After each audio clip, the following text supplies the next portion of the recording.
ಕುರಿಗಾಯಿಗಳಿಗೆ ನೀಡುವ ಸೌಲಭ್ಯ ಆಯ್ಕೆ ಸಮಿತಿಗೆ ಅಧ್ಯಕ್ಷರಾಗಿ ಶಾಸಕರನ್ನ ನೇಮಕ ಮಾಡಿದ್ದೀರಿ. ಇದನ್ನ ಕೂಡಲೇ ಕೈಬಿಡಬೇಕು. ಈ ಹಿಂದೆ ಇರುವಂತ ಎಲ್ಲಾ ನಿಗಮಗಳಿಗೆ ಆಯ್ಕೆ ಸಮಿತಿಯ ಅಧ್ಯಕ್ಷರನ್ನಾಗಿ ಜಿಲ್ಲಾ ಪಂಚಾಯತ್ ಮುಖ್ಯ ಕಾರ್ಯನಿರ್ವಹಣಾ ಅಧಿಕಾರಿ ಸಿಇಒ ಅವರೇ ಆಯ್ಕೆ ಸಮಿತಿಯ ಅಧ್ಯಕ್ಷರಾಗಿದ್ದಾರೆ ಎಲ್ಲಾ ನಿಗಮಗಳಿಗೂ. ಅದರಂತೆ ನಮ್ಮ ಕುರಿಗಾಯಿಗಳಿಗೆ ಸಹ ಆಯ್ಕೆ ಸಮಿತಿಯ ಅಧ್ಯಕ್ಷರನ್ನಾಗಿ ಜಿಲ್ಲಾ ಪಂಚಾಯತ್ ಮುಖ್ಯ ಕಾರ್ಯನಿರ್ವಹಣಾ ಅಧಿಕಾರಿ ಸಿಇಒ ಅವರನ್ನೇ ಅಧ್ಯಕ್ಷರಾಗಿ ಮಾಡಬೇಕು ಎನ್ನುವ ಮನವಿಯನ್ನ ಜಿಲ್ಲಾ ಪತ್ರಿಕಾ ಭವನದಲ್ಲಿ ಕರೆದ ಸುದ್ದಿಗೋಷ್ಠಿಯಲ್ಲಿ ಮಾತನಾಡಿ ಪಂಡಿತ್ ರಾವ್ ಚಿದ್ರಿ ಅವರು ಸೇರಿದಂತೆ ಅನೇಕ ಮುಖಂಡರು ತಿಳಿಸಿದ್ರು. ಈ ಹಿಂದೆ ರಾಜ ಕುರಿ ಮತ್ತು ಉಣ್ಣೆ ಅಭಿವೃದ್ಧಿ ನಿಗಮದ ಮೂಲಕ ಕುರಿಗಾಯಿಗಳ ಸಂಘ ಸಂಸ್ಥೆಗಳಿಗೆ ಜಿಲ್ಲಾ ಪಂಚಾಯತ್ ಮುಖ್ಯ ಕಾರ್ಯನಿರ್ವಹಣಾ ಅಧಿಕಾರಿ ಅಧ್ಯಕ್ಷತೆಯಲ್ಲಿ ವಿವಿಧ ಸೌಲಭ್ಯಗಳು ಒದಗಿಸಲಾಗುತ್ತಿತ್ತು. ಆದರೆ ಫೆಬ್ರವರಿ 23ರಂದು ಸರ್ಕಾರವು ಕುರಿಗಾಯಿಗಳಿಗೆ ಒದಗಿಸುವ ವಿವಿಧ ಸೌಲಭ್ಯಗಳ ಆಯ್ಕೆ ಸಮಿತಿಗೆ ಆಯಾ ಕ್ಷೇತ್ರದ ಶಾಸಕರುಗಳನ್ನೇ ಆಯ್ಕೆ ಸಮಿತಿಯ ಅಧ್ಯಕ್ಷರನ್ನಾಗಿ ನೇಮಕ ಮಾಡಿರುವುದು ಕೂಡಲೇ ಕೈ ಬಿಡಬೇಕು. ಈ ಹಿಂದೆ ಸಿಇಒ ಏನು ಆಯ್ಕೆ ಸಮಿತಿಯ ಅಧ್ಯಕ್ಷರಿದ್ದರು ಅದೇ ರೀತಿಯಲ್ಲಿ ಆಯ್ಕೆ ಸಮಿತಿಯ ಅಧ್ಯಕ್ಷರನ್ನಾಗಿ ನೇಮಿಸ ಮಾಡಬೇಕೆಂದು ಕರೆದ ಸುದ್ದಿಗೋಷ್ಠಿಯಲ್ಲಿ ಪಂಡಿತ್ ರಾವ್ ಚಿದ್ರಿ ಸೇರಿದಂತೆ ಪ್ರಮುಖರಾದ ಚಂದ್ರಕಾಂತ್ ನೇಳ್ಗೆ, ಲೋಕೇಶ್ ಜಾಂಬಡೆ, ಅಮೃತ ವಗ್ಗೆ, ಶ್ಯಾಮರಾವ್ ರಕ್ಷಳ್, ಅಶೋಕ್ ಹಳೆಂಬರ್, ಶ್ರೀನಿವಾಸ್ ಮೇತ್ರೆ, ಬಾಲಾಜಿ ಜಾಂಬಡೆ, ನರ್ಸಿ ಸೋನಾಳ್, ಸಂಜು ಕುಮಾರ್ ಆಲೂರೆ ಸೇರಿದಂತೆ ಹಲವಾರು ಜನರು ಉಪಸ್ಥಿತರಿದ್ದು ಮನವಿಯನ್ನ ಮಾಡಿದ್ರು. ಆದ್ಮೇಲೆ ಯಾಕಿರ್ತಾರೆ ಅಥವಾ SC/ST ಒಂದು ವೇಳೆ MLA ಅವ್ರು ಬಂದು ಬಳಗದವ್ರಿಗೆ ಹಚ್ತಾರೆ. ಜನರಲ್ MLA ಇದ್ದಾಗ ಅವ್ರಿಗೆ ಹತ್ತಿರದಲ್ಲಿ ಇರೋರು ಆತ್ಮೀಯರಿಗೆ ಹಂಚ್ತಾರೆ ಅಥವಾ ಅವ್ರ ಸ್ನೇಹಿತರಿಗೆ ಹಂಚ್ತಾರೆ. ಇಂಥದ್ದು ಕೆಲಸ ಆಗೋಗುತ್ತೆ. ಇಲ್ಲಿವರೆಗೂ ಸೊಸೈಟಿಗಳಿಗೆ ಏನು ಹಂಚ್ಕೊಂಡು ಬರ್ತಿದ್ರು ನಿಗಮದವ್ರು ಅದು ತಪ್ಪು ಹೋಗುತ್ತೆ. ಆಮೇಲೆ ನಮ್ಮ ಸೊಸೈಟಿ ಒಂದು 800 ಸುಮಾರು 800 ಏನು ಸೊಸೈಟಿಗಳಿವೆಯಲ್ಲ, ಆ ಒಂದೊಂದು ಸೊಸೈಟಿಗೆ ಒಂದೊಂದು ಫಲಾನುಭವಿಗಾದ್ರೂ ಸಿಗ್ತಿತ್ತು. ನಮ್ಮಲ್ಲಿ ಸರಿ ಸುಮಾರು ಕರ್ನಾಟಕ ರಾಜ್ಯದಲ್ಲಿ 800 ಸೊಸೈಟಿ ನಿಗಮದಲ್ಲಿ ನೋಂದಣಿಯಾಗಿದೆ. ಅದರಲ್ಲಿ ಸರಿ ಸುಮಾರು 1,25,000 ಮೆಂಬರ್ಸ್ಗಳಿದ್ದಾರೆ 800 ಸೊಸೈಟಿ ಲೆಕ್ಕದಲ್ಲಿ. ಆ 1,25,000 ಏನು ಸದಸ್ಯರಿದ್ದಾರೆ ಆ ಸೊಸೈಟಿಯದು, ಅವರಿಗೆ ಯಾರಿಗೂ ಇದರಿಂದ ಬೆನಿಫಿಟ್ ಆಗಲ್ಲ. ಯಾಕಾಗಲ್ಲ ಅಂದರೆ MLA ಅಧ್ಯಕ್ಷ ಮಾಡಿದ್ಮೇಲೆ MLA ಏನು ಮಾಡ್ತಾರೆ, ಅವ್ರಿಗೆ ಬೇಕಾದವರಿಗೆ ಹಾಕೋತಾರೆ. ಅವ್ರೇನು ಯಾವ ಸೊಸೈಟಿದ್ದು ನಿಮ್ಮ ಸದಸ್ಯರು ತಂದು ಕೊಡೋನಲ್ಲ, ಅದು ಆಗೋದಿಲ್ಲ. ಈ ಕಾರಣದಿಂದ ನಮ್ಮ ಏನು 800 ಸೊಸೈಟಿಗಳಿಗೂ ಅನ್ಯಾಯ ಆಗ್ತದೆ. ಇದು ಆಗಬಾರ್ದು ಅನ್ನೋ ದೃಷ್ಟಿಯಿಂದ ಅದು ಏನು ಯಥಾ ಪ್ರಕಾರ ನಮ್ಮ ಪಂಡಿತ್ ಚಿದ್ರಿ ಅವ್ರು ಹೇಳಿದ್ರು. ಉದಾಹರಣೆಯಲ್ಲಿ ಒಂದು 38 ಟಾರ್ಗೆಟ್ ಬಂದಿದ್ದರೆ ಒಂದೊಂದು ಸೊಸೈಟಿಗಾದರೂ ಒಬ್ಬೊಬ್ರಿಗೆ, ಒಂದೊಂದು ಸೊಸೈಟಿದಲ್ಲಿ 250 ಜನ ಸದಸ್ಯರಿರ್ತಾರೆ, 300 ಜನ ಸದಸ್ಯರಿರ್ತಾರೆ, 150 ಜನ ಸದಸ್ಯರಿರ್ತಾರೆ. ಆದರೆ ಅಷ್ಟು ಒಂದು ಸೊಸೈಟಿಗಾದರೂ ಒಂದು ಟಾರ್ಗೆಟ್ ಕೊಡ್ತಿದ್ರು. ಅದು ನಿಂತು ಹೋಗ್ತದೆ ಅನ್ನೋದು ನಮಗೆ ತಳಮಳ ಆಗ್ತದೆ. ಅನೇಕ ಸೊಸೈಟಿಗಳೆಲ್ಲ ನಮಗೆ ಫೋನ್ ಮಾಡ್ತಾಯಿದ್ದಾರೆ, ಇದಕ್ಕೆ ಏನಾದರೂ ಒಂದು ಬಗೆಹರಿಸ್ರಿ. ಮೊದಲು ಒಂದು ಸೊಸೈಟಿಗೆ ಒಂದು ಫಲಾನುಭವಿಗಾದರೂ ಸಿಗ್ತಿತ್ತು, ಅಂದರೆ 100 ಜನ ಸದಸ್ಯರಿದ್ದರು, ಒಂದು ಫಲಾನುಭವಿಗಾದರೂ ಸಿಗ್ತಿತ್ತು. ಅದೂ ತಪ್ಪು ಹೋಗುತ್ತೆ. ಅದನ್ನು ತಪ್ಪು ಹೋದರೆ ಮತ್ತು ನಮ್ಮ ಸೊಸೈಟಿ ಇದ್ದು ಏನು ಪ್ರಯೋಜನ ಅಂತ ಇದ್ದಾರೆ. ಆ ಕಾರಣದಿಂದ ನಾವು ಎಲ್ಲ ಚಿಂತನೆ ಮಾಡಿ ಈಗ ಏನಾದರೂ ಮಾಡಬೇಕು, ಒಂದು ಪ್ರೆಸ್ ಮೀಟ್ ಮಾಡಬೇಕು, ಇಡೀ ರಾಜ್ಯದವರಿಗೆಲ್ಲ ನಮ್ಮ ಸೊಸೈಟಿದವರಿಗೆಲ್ಲ ಹೇಳಬೇಕು ಅನ್ನೋ ದೃಷ್ಟಿಯಿಂದ ಈಗೆಲ್ಲ ಪ್ರೆಸ್ ಮೀಟ್ ಮಾಡ್ತಾಯಿದ್ದೀವಿ. ಬೇರೆ ಜಿಲ್ಲೆವಾರೂ ಅವರು ಮಾಡ್ತೀನಿ ಅಂತ ಹೇಳ್ತಾ ಇದ್ದಾರೆ. ಅಂದ್ರೆ ಬಹುಶಃ ನನಗೆ ಅನಿಸ್ತದೆ ನಮ್ಮದೇ ಪ್ರೆಸ್ ಮೀಟ್ ಮೊದಲನೇ ಇರ್ಬೋದು ಅಂತ ನಾನು ತಿಳ್ಕೊಂಡಿದ್ದೀನಿ. ಆಮೇಲೆ ಈಗ ಮತ್ತೇನದು ಅಂದರೆ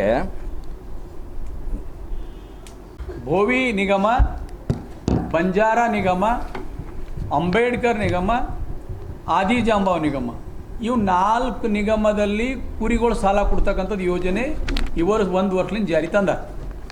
ಮೊದಲು ಇವ್ರಿಗೆ ಬೇರೆ ಬೇರೆ ಸಾಲ ಕೊಡ್ತಾರೆ, ಕುರಿನೂ ಕೊಡ್ತಾ ಇದ್ದಾರೆ ಈ 4 ನಿಗಮದಾಗ. ಆ 4 ನಿಗಮಕ್ಕೆ ಸಿಒನೇ ಅಧ್ಯಕ್ಷ ಇದ್ದಾನೆ ಇವತ್ತು ಬಿ, ಜಿಲ್ಲಾ ಪಂಚಾಯತ್ ಸಿಒನೇ ಅಧ್ಯಕ್ಷ ಇದ್ದಾನೆ.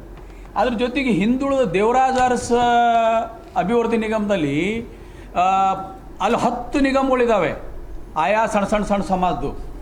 ಅದರಲ್ಲಿ ಸಿಗ್ತಕ್ಕಂಥ ಸಾಲಕ್ಕೆಲ್ಲಕ ಜಿಲ್ಲಾ ಪಂಚಾಯತ್ ಸಿಒರೇ ಅಧ್ಯಕ್ಷಿದ್ದಾರೆ. ಈ 4 ನಿಗಮ ಭೋವಿ, ವಡ್ರ ಮತ್ತು ಆದಿಜಾಂಬವ ಹಿಡ್ಕೊಂಡು ದೇವರಾಜ ಅರಸಲ ಬರ್ತದೆ. ಹಿಂದುಳಿದ್ರಲ್ಲಿ 10 ನಿಗಮಗಳಿವೆ, ಅದ್ರ ಪಟ್ಟಿನೇ ಇದೆ. ಅವಕ್ಕೆಲ್ಲಕ ಆಯ್ಕೆ ಸಮಿತಿ ಸಿಒನೇ ಇವತ್ತು ಬಿ. ಒಂದೇ ಒಂದು ನಮ್ಮ ಕುರಿ ನಿಗಮದ ಮಾತ್ರ ಈ ಶಾಸಕರಿಗೆ ಕೊಟ್ಟಿದ್ದಾರೆ. ಅದನ್ನು ಕೊಟ್ಟಾಗ ನಮ್ಮ ಕುರಿಗಾರರಿಗೆ ತಲುಪೋದಿಲ್ಲ ಅಂತಕ್ಕಂಥ ನಮ್ಮ ಭಾವನೆ.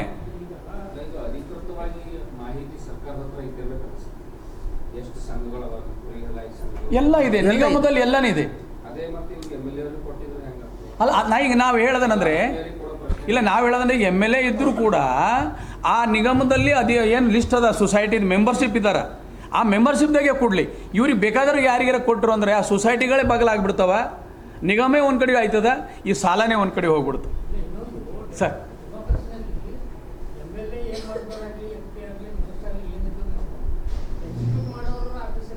ಹೌದು. ಅಲ್ಲ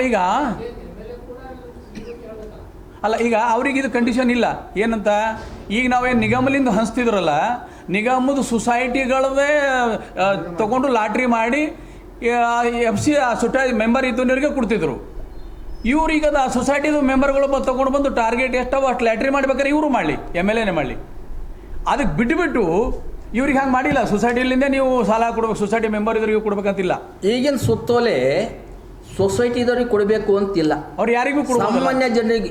ಯಾರಾದರೂ ಇಡೀ ಕರ್ನಾಟಕ ರಾಜ್ಯದಲ್ಲಿ 2 ಕೋಟಿ ಸುಮಾರು 2 ಕೋಟಿ SC ST ಎಲ್ಲ ಜನಸಂಖ್ಯೆ ಇದೆ ಅಂತ ತಿಳ್ಕೊಳ್ಳಿ, ಅದ್ರಲ್ಲಿ ಯಾರಿಗಾದ್ರೂ ಕೊಡ್ಬೋದು ಅಂತ ಈಗಿನ ಸುತ್ತೋಲೆ ಇದೆ. ನಾವನ್ನೋದು ನಮ್ಮ ಸೊಸೈಟಿಯಲ್ಲೇ 1,25,000 ಜನಸಂಖ್ಯೆ ಮೇಲಿರುವಾಗ ನಮ್ಮ ಸೊಸೈಟಿಯಲ್ಲಿರೋ ಸದಸ್ಯರಿಗೆ ಕೊಡ್ರಿ, ಯಾಕಂದ್ರೆ ಅದರಲ್ಲೆಲ್ಲ ನಮ್ಮದು ನೋಂದಣಿ ಆಗಿದೆ ಸೊಸೈಟಿಗಳು. ಸರಿ ಸುಮಾರು 800 ಸೊಸೈಟಿಗಳು ಮೆಂಬರ್ಶಿಪ್ ಇದೆ, 800 ಸೊಸೈಟಿಗಳು. ಆ 800 ಸೊಸೈಟಿಯಲ್ಲಿ 1,25,000 ಜನ ನಮ್ಮ ಸದಸ್ಯರಿದ್ದಾರೆ, ಅದರಿಂದ ಯಾರಿಗಾದರೂ ಕೊಡಿ. ಯಾಕಂದರೆ ಸೊಸೈಟಿ ಇಲ್ಲ ಈಗ ಅದೇನಾಗಿದೆ, ಮಾನ್ಯ ಮುಖ್ಯಮಂತ್ರಿಯವರು 2 ವರ್ಷ ಹಿಂದೆ ಈ ಕುರಿದು ID ಕಾರ್ಡ್ ಕೊಡ ಮೇಲೆ ಅವ್ರು ವಿರುದ್ಧ ಮಾಡ್ದಂಗೆ ಆಗ್ತದೆ. ನಾವೇ ಆ ಕೆಪಾಸಿಟಿ ನಮ್ಮ ಕುರಿಗಾರ ಬಲ್ಲಿ ಇಲ್ಲ, ಅಥವಾ ಇಡೀ ರಾಜ್ಯದ ಕುರಿಗಾರ ತೊಗೊಂಡು ಮನವಿನೇ ಸಲ್ಲಿಸ್ಬೇಕು, ಯಾಕೆ ದೊಡ್ಡದೇನಿಲ್ಲ, ಮನವಿ ಸಲ್ಲಿಸಿ ಮನ ಪರಿವರ್ತನೆ ಮಾಡಿ ಎಲ್ಲ ನಿಗಮಗಳಿಗೆ. ಈಗ ನನ್ನ ಕಡೆ ಲಿಸ್ಟ್ ಇದ್ದಿಂದ 15 ನಿಗಮಗಳಿಗೆ COನೇ ಇದ್ದಾರೆ, ಅದರ್ ಕಮ್ಯುನಿಟಿ ಎಲ್ಲದಕ್ಕೆ. ನಮ್ಮದು ಒಂದಕ್ಕೆ ಹಿಂಗೆ ಮಾಡಿರಿ, ದಯಮಾಡಿ ಅದನ್ನು ತಿದ್ದುಪಡಿ ಮಾಡಿರಿ. ಒಂದು ಹೇಳಕ್ಕೆ MLAನೇ ಇದ್ದರೂ ಕೂಡ ಈ ಕುರಿ ಸೊಸೈಟಿಲಿಂದೇ ಸೆಲೆಕ್ಷನ್ ಮಾಡಿ ಅವರೇ ಹಂಚಲ್ರಿ, ಯಾಕನ್ನಂಗೆ 2 ವಿಷಯಗಳನ್ನು ಈಗ ಒಂದು ಉದಾಹರಣೆ ಹೇಳಿದ್ರು. ಇವೆ ಕೊಡ್ತೀವಿ. ಈಗ ಒಂದು ಬೀದರ್ ಜಿಲ್ಲೆ ಉದಾಹರಣೆ ತಗೊಳ್ಳಿ. ಬೀದರ್ ಜಿಲ್ಲೆಗೆ ಟಾರ್ಗೆಟ್ ಬಂದಿರೋದು 38. ಇವ್ರು ಏನು ಮಾಡ್ತಿದ್ರು, ಈ ನಮ್ಮ ಕುರಿ ಅಭಿವೃದ್ಧಿ ನಿಗಮದವರು 38 ಬಂದಾಗ ಸರಿ ಸುಮಾರು 38 ಸೊಸೈಟಿದವ್ರಿಗಾರ ಒಬ್ಬೊಂದು ಸೊಸೈಟಿಗೆ ಅಂದ್ರೆ ಒಂದೊಂದೇ ಫಲಾನುಭವಿ ಇರಲಿ, ಒಂದು ಸೊಸೈಟಿಗೆ ಒಂದೊಂದು ಟಾರ್ಗೆಟ್ ಕೊಡ್ತಿದ್ರು.